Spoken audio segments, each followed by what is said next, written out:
এটা না ঈশ্বরদী সাউথ সরকারি প্রাথমিক বিদ্যালয়। শোনো শোনো, তোমাকে একটা কথা বলে, তুমি তো আমাকে চেনো না তাই না? চেনো কি? কিন্তু তুমি ইশারা করলে যে তুমি যাবা, তোমার আমি নিয়ে আসলাম। কিন্তু যদি অপরিচিত কেউ তোমাকে এরকম মনে করো, তুমি উঠলা বাইকে, তোমাকে নিয়ে চলে গেল, তখন কি হবে? তাই না? আমি না হয় তোমাকে সঠিক জায়গায় নামায় দিলাম তাই না, কিন্তু সবাই তো আর একরকম না। কথাটা বুঝতে পারছো? খারাপ মানুষ তো আছে তাই না? তোমরা যদি মনে করো এই প্রাইভেট কার হোক বা বাইকে হোক, তুমি মনে করো বললে যে আমাকে একটু সামনে নামায় দেন, আমি তোমার ঠিকই নামায় দিলাম, হয়তো আরও একজন ঠিকই নামায় দিতে পারে, কিন্তু ভালো মানুষের মধ্যে তো খারাপ মানুষও থাকে, ঠিক না? পরবর্তী থেকে অপরিচিত কোনো গাড়িতে উঠবা না। কারণ ধরো আমি তোমাকে নিয়ে যদি এখন টান দিয়ে চলে যাই, সাপোজ ধরো আমি তোমাকে নিয়ে চলে গেলাম, তখন তো একটা তোমার ক্ষতি তাই না? তোমার পরিবার তোমার খুঁজে পাবে না। মানে খারাপ মানুষরা যা করে, এই যে অনেক সময় নিয়ে টিয়ে উধাও হয়ে যায় বাচ্চা টাচ্চা, তারপরে অনেক মানুষজন হাইজ্যাক হয়, ঠিক না? আমার কথাটা কি বুঝতে পারছো?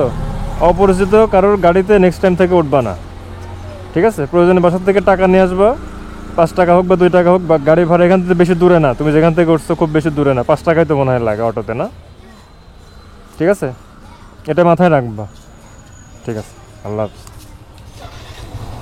খুব বেশি রাস্তা না, মানে খুবই কম রাস্তা। ওই বাচ্চাটা, আমি কাহিনী আপনাদের একটু বলি। মানে আমি বাইক নিয়ে আসতেছিলাম, ও ইশারা করলো, আমি অনেক দূর চলে আসছিলাম, আসার পরে আবার ফিরে গেলাম, মানে বুঝতে পারিনি যে ও কি আমাকেই বলছে নাকি অন্য কাউকে। তো তখন ক্যামেরা অফ ছিল। তো যাওয়ার পরে ওকে উঠাইলাম, উঠানোর পরে বলতেছে যে আমাকে স্কুলের সামনে নামাই দিবেন, আমার পরীক্ষা টাইম হয়ে গেছে, এরকম আর কি। তো পরে ওকে কিছু জিনিস বোঝাই বললাম, কারণ এটাই তো বাস্তবতা যে ও ছোটো মানুষ, ওর ক্ষেত্রে তো আরও বেশি রিস্ক। বড়োদের ক্ষেত্রেও এরকম অনেক সময় হয় যে একদম অপরিচিত কারো বাইকে আপনি বা কারো অন্য কোনো গাড়িতে আপনি হয়তো উঠলেন, আমি ধরলাম যে সে ভালো মানুষ, কিন্তু সবাই তো আর একরকম হবে না, সবাই ভালো হবে না তাই না? সেই ক্ষেত্রে এই বিষয়গুলো মাথায় রাখা উচিত। আর বাচ্চাদের যারা গার্ডিয়ান, বাবা মা, তাদেরকে বলবো যে বাচ্চাদের যদি একা একা রাস্তায় ছাড়তেই হয়, সেক্ষেত্রে ওদের যাতায়াত খরচটা বা যে গাড়ি ভাড়াটা ওটা দিয়ে দিবেন। ওকে আমি জিজ্ঞেস করলাম, বললো যে আমি মানে ওকে অফার করছিলাম যে তুমি অন্য কোনো গাড়িতে চলে যাও, তো বলছে আমার কাছে টাকা নাই, অন্য কোনো গাড়িতে যাবো না, আমাকে একটু নামায় দেন। তো আমার কাছে খুচরা টাকাও ছিল না, আবার বড় নোট দিলেও কী করবে, বুঝতে পারবে কিনা, সব মিলায় আমি নামাই দিলাম। কিন্তু অবশ্যই গার্ডিয়ানরা এটা একটু মাথায় রাখবেন যে বাচ্চাদের একা একা ছাড়লে অন্তত এইটুকু বুঝাই দিবেন যে অপরিচিত কারোর দেওয়া খাবার বা অপরিচিত কোনো গাড়িতে ওঠা, এই জিনিসগুলো থেকে যেন বিরত থাকে, না হলে একটা দুর্ঘটনা হয়ে যেতে পারে। আজকে ঈশ্বরদীতে মানে প্রচণ্ড শীত।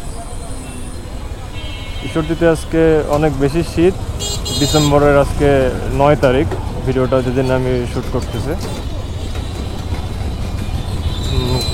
কত ডিগ্রি সেলসিয়াস তাপমাত্রা আমি সঠিক জানি না, তবে 20-এর মধ্যেই হবে। এখন সকাল 11টা বাজে, তারপরও দেখে মনে হচ্ছে যে সকাল 7টা 6টা এরকম টাইমে যেরকম থাকে আর কি, একটু অন্ধকার টাইপের আর কুয়াশা। আজকে রোদ ওঠে নাই।